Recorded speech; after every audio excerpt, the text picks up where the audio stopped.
What is white privilege? It's an inherent advantages possessed by a white person on the basis of their race in a society characterized by racial inequality and injustice. Changed the clothing that they will. Had to give up their actual identities for the sake of whiteness. Be white means to be a member of a dominant racial group in a society that I consider white supremacist. And to be white in a white supremacist society, not just a racist society, because that's almost too generic. To be white in a white supremacist society is to be able to have the luxury of oblivion, to be oblivious to the injustices, to be oblivious to racial privilege, to be oblivious, frankly, to one's own identity. So it is, in a sense, to be invisible to oneself. Well, I think to be white in this culture means to deny the reality of racism. And it means to deny the privilege that we have as whites. Most people who are whites don't want to accept that they are privileged because they are. People don't want to talk about being white because they know that at a deep level, even though they haven't even, some of them may not have ever talked about it with anybody or ever expressed it, they do know that they get a benefit from being white.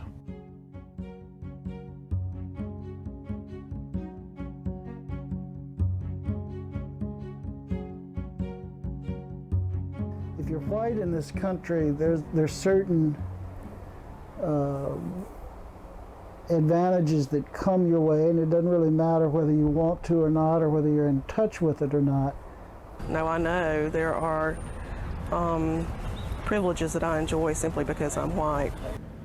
Every minute of my life, I'm aware of my white privilege, of the fact that I have a white skin, and that with that white skin comes along a whole mess of privileges that I have, and I don't ask for them, they just are there. There are things that come to me, that belong to me, that I'm given and that I expect just because I'm white, that I never wonder about, ask about, discuss. And that's the power of it, is that the privilege of expecting that I'm going to go to good schools and that I'm going to have choices no matter what, that there will always be a choice that will be probably pretty reasonable, that will work out pretty well for me. To me, it's about privilege. A lot of people get to walk around thinking that we live in a meritocracy and thinking that their own hard work is the only thing that's, responsible for their achievements. I think that it means, it has, and I think that it shapes everything. White privilege is probably the freedom to move through the world fearlessly in a way that black people cannot move through the world. That you can take advantage of opportunities with much less fear and an assumption that you'll be treated equally with all other white people. Part of it is not having to even think about it. And so in a way, it's sort of like the privilege of having that space in your mind free to think about other things and be concerned about other things. So it's not even having to think about race is part of the privilege. White privilege is being able to walk into a department store and not be followed by the detective. A friend of mine who's Asian American, she was very unfairly treated at a department store. She was at a cosmetics counter, and she had bought something and it came with a free gift. So the woman at the counter put the free gift in the bag, and my friend didn't know that the free gift had already been put in the bag, so she had grabbed the one on the counter and put it in the bag unknowingly. Just as the sweetest woman, wouldn't hurt a fly. Just and they called the cops on her, and she was taken to jail and arrested. I put myself in the same position that she was at, and I know there's no way I would have been arrested. I know I would not have been arrested. You know, it's the assumption that when you go to buy a car that you're going to have the money. Well, it's the assumption that when you go into a real estate office looking for a place to rent, unless you wear raggedy clothes, you know, it's that you're going to want to go into this nice neighborhood. You basically get to say what you want to, be any way you want to. You get privilege. You don't have to work as hard. You can slack off in jobs and still get promoted and still not have to worry about somebody coming after you. So whiteness to me is about privilege and access to information systems and people and power that you didn't earn. I went through a time where I was poor and I had to take care of my father, and I worked with about 100 African American men, and I was the only white male on the shop floor. And I was really horrible at this job. It was a metal grinder. I'd grind too much of it. I'd make big indentations. I was constantly messing up, and I was sure I was going to get fired. It was just a matter of time. And about 6 months into the job, the boss and a few of the managers come over. They're all white men. And I thought, this is it. This is the day I'm getting fired. And they came over and told me that they've had their eye on me and they think that I'm management material. I said, what? And they said, yeah, you stick around for a while and we think you've got potential to be a manager here. It's the ability to walk into the bank in Savannah when we were ready to build our house and borrow $100,000, and neither one of us were working. I mean, that to me, that is just so incredible that we could do that. I mean, of course we had to present, you know, we had to give them facts and figures and all that kind of thing, but you know, if you were a person of color and you walked in and you said, well, we're neither working and they're going to loan you $100,000, I don't think so. Basically, when I go to City Council or County Commission, I expect my representatives to take me seriously, and they do for the most part, because they know that they have to be more accountable to the white community, because the white community has more power and money and can vote them out of office. We as white people have a sense of what our rights are, that we have the right to, you know, live well, live safely, have health care and police that respond to us, have city officials that pay attention to us, have, you know, the needs of our community, be able to have those met. And I think that if you talk to people of color or look at communities of color, that does not exist for people. That idea of those rights. I was taught that you respected black folk, but not really as human beings, more like cats and dogs and cows. You wouldn't mistreat a cat or a dog in my family, and you wouldn't mistreat a black person. But I still have thoughts that I'm smarter than some black people just because of skin color. I mean, I'm sorry, but that still crosses my mind. Stereotypes will pop in my head just like everybody else, you know. When I see somebody, a stereotype will pop up, and then I have to say, no, you know, that's a prejudice. When I'm in a classroom of students, I'll tend to look at the white students more than I'll look at the black students. And when I realized I was doing that, I was shocked. And I tried immediately to begin to train myself to stop doing that. And it was astonishingly difficult.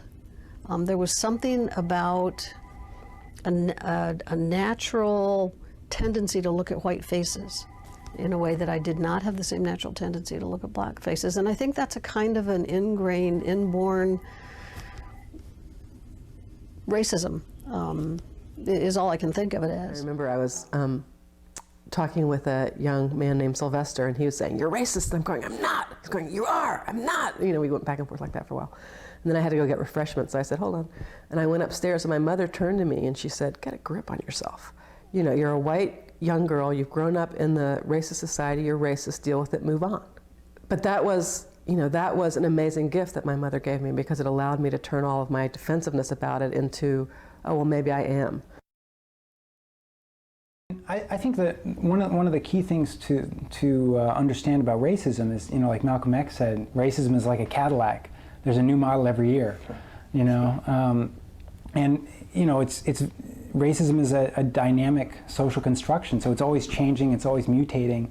So people that say, well, there's no racism anymore. They're referring to racism as it existed in, 1950 or 1920 or White people have the political and social power in our society, and that is a given. And if you look at if you pick apart social and political situations, you can see that very clearly. I think it's quite obvious. Whites get privilege and experience the advantage of being in a system that thinks white is better than folk of color, and so there's all this unearned advantage that's going on all the time.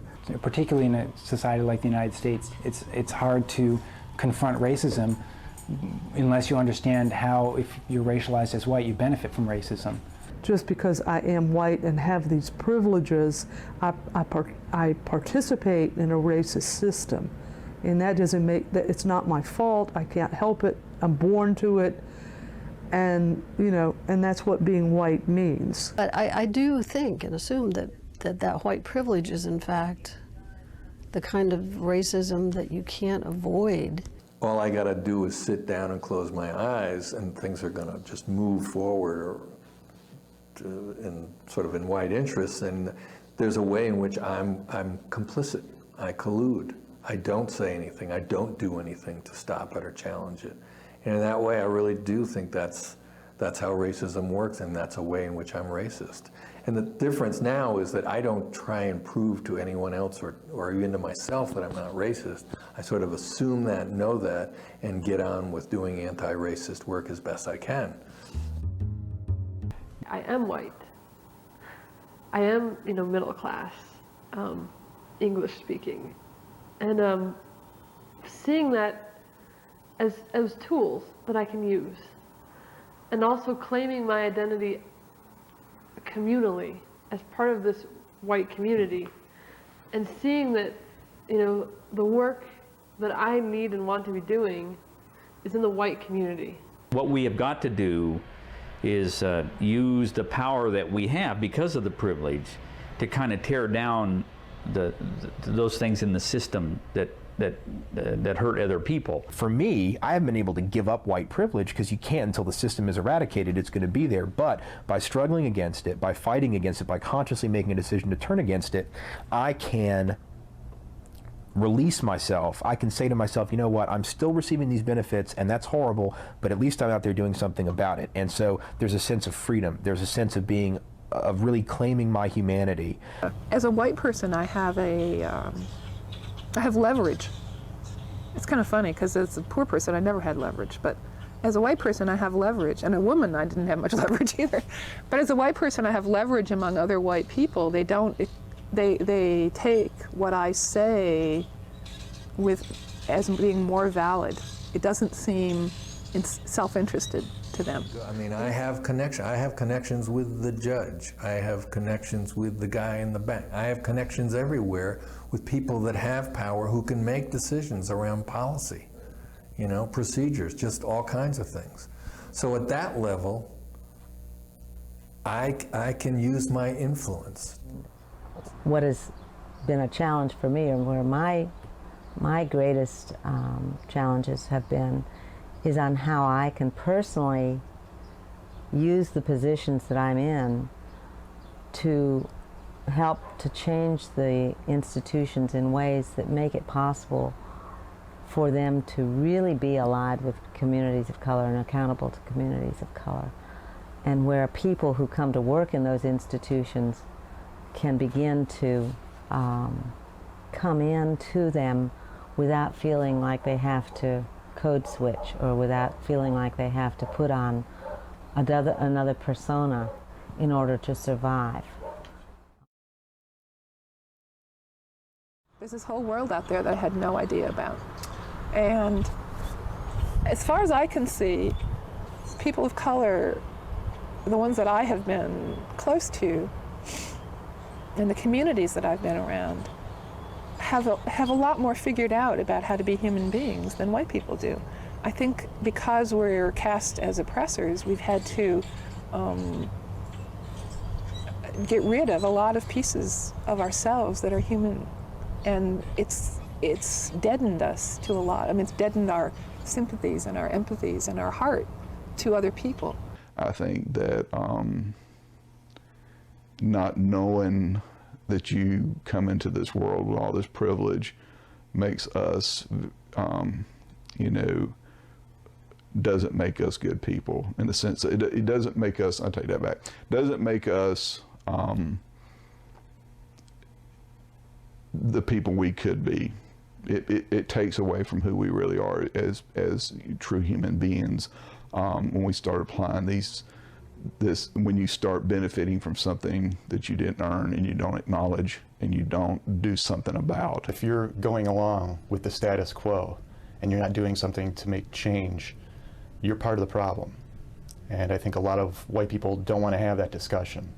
When we pretend that our school systems are okay and that the criminal justice system is okay and media depictions are okay, and we just go along with it, we are part of the problem.